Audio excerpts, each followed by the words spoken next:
Hello, my name's Matt. And my name's Jordan. And welcome to another sneak peek of our Predator 2 project. This is another one of the maps. There's not been a video for ages because we've just been focusing on building this, really. Getting it done. And other sort of aspects of YouTube and things. Yeah. And sort of just relaxing a bit more after that other map. It was a bit crazy! And yeah, it's all been good.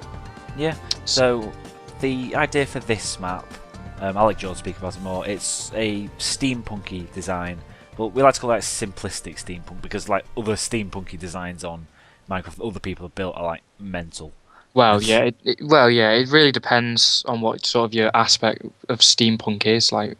Well, yeah, this is a more basic one, but it looks it is. It will look complex by the end of it, but basically, I've been playing BioShock Infinite, and as we played as we did the other map, the Oriental themed one. We needed sort of styles that we wanted to go with and things. And I was like, well, what about a flying city like BioShock Infinite? And it went through a few concepts. I know that sounds like we're trying to develop some sort of game.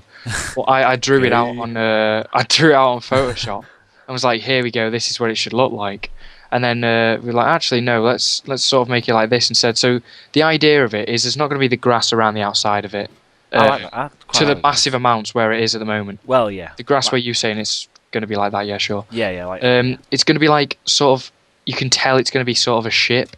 It's going to be quartz blocks. Oh, hang on, can I point a bit out? Yeah. Like around the edges, we've put it so it's just quartz, and we're going to work on that slightly more to make it look more like a ship rather than just floating. But it's sort of like we wanted to have like a clash. Like it looks like a futuristic spaceship underneath, but the actual building designs on the top are steampunky and like a complete clash. Yeah. Try and make it seem like they've tried to make it so it's not looking like a ship. But like over here as well, I've sort of just made a hole and it just completely clashes, and it's just a hole that you would fall to your death through in the actual. Yeah. There's not going to be a ground underneath, and this is going to be even higher as well. So you're going to be like, whoa, we're in the air, we're on a ship. This is awesome, and really, we've gone like a really good style of build. You can see them down there. That's a good point. These are our template builds. We've built these on the Craftier server, if anyone recognises them, and we've just sort of imported them all in. And we're using these to sort of like we're placing them in rough locations, and we're sort of stitching them together to make it so they're all built up. Like you may be able to notice that this tower here is also there, and then we've got the windmill copied twice. They're not going to stay like that. We are going to add these on. We're going to add stuff to them because it's the good thing about steampunk is you build something and then you build something on top of it. They just build something on top of it. You just keep adding to it. Yeah, and nothing really looks mental because by the end of it, it looks really stupidly complex. So Matt was working on this while I was doing interior of something, but you can basically get to where I'm stood at the moment if Matt wants to just. Yeah, I've already done it. Have you? Before when you were rambling. How rude of me. I was looking at this bit, and you can get all those millions of ways out. And in the building, I think it's one of the only buildings I interiored.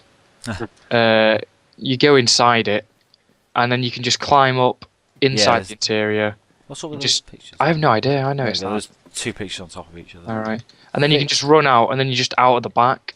From here, you can run to another building. You can get inside another building, and basically, as the Oriental one is more of just a run about, go crazy, look at the scenery.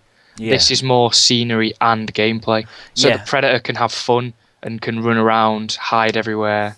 Yeah, the idea for this map is you can sort of see we've got a circle in the middle of it, and then the buildings come away about like 30, 40 blocks from it. They're going to be all the way around in a circle. It's going to be all the way around it, yeah. So it's going to be, compared to the others, it's going to be a relatively small map. Well, that's because this is more focused on being a vertical map. Like these towers are going to go higher. We're going to have really big, tall towers because we want to like experiment how the Predator can play. Like Predator can jump super high if he wants. That'd be pretty good on this map. Like you could just be down here and jump up onto those buildings. I mean, of course, there's always the problem of the Predator falling to his death, but we can't get rid of that for now. But yeah, if people can choose where they want to go, they can get wherever they want to go. But the Predator gets it easier because he can get there faster. Yeah. And it's just going to be like cat and mouse as well, which is what it's sort of supposed to be. But hopefully this map will turn out pretty damn nice. Yeah. And then we've got we've got loads of different themes for this because we really want to go full out on Predator 2. Yeah. Seeing as Predator 1 was quite simple but amazing. Yeah, it was just the idea that was. And it was well received. So. Yeah.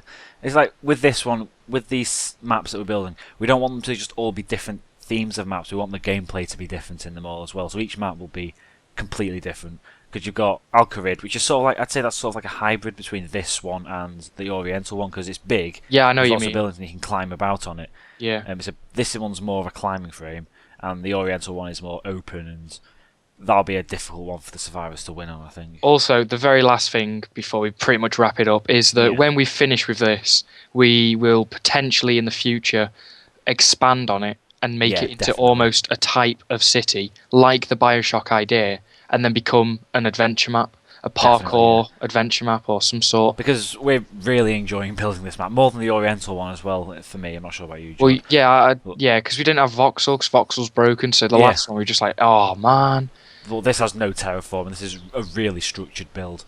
But yeah, like George said, when we expand on it, this is going to be an arena. It's going to be a small little circle. Well, this could be like the centre of the city, and you could have most quests here, really. It's great. Yeah, pretty much, yeah. But then when we turn it into an adventure map, we're not going to just use this, we're going to expand it. Like, it's going to be stairs, like other floating platforms. Well, yeah. It's going to be huge. These little, one last thing, because we don't want to ramble forever, but these little out things here with the stairs, I put them out in the first place like that, because on the little, I'm not going to give it away, because what's the point? You just want to see it later on.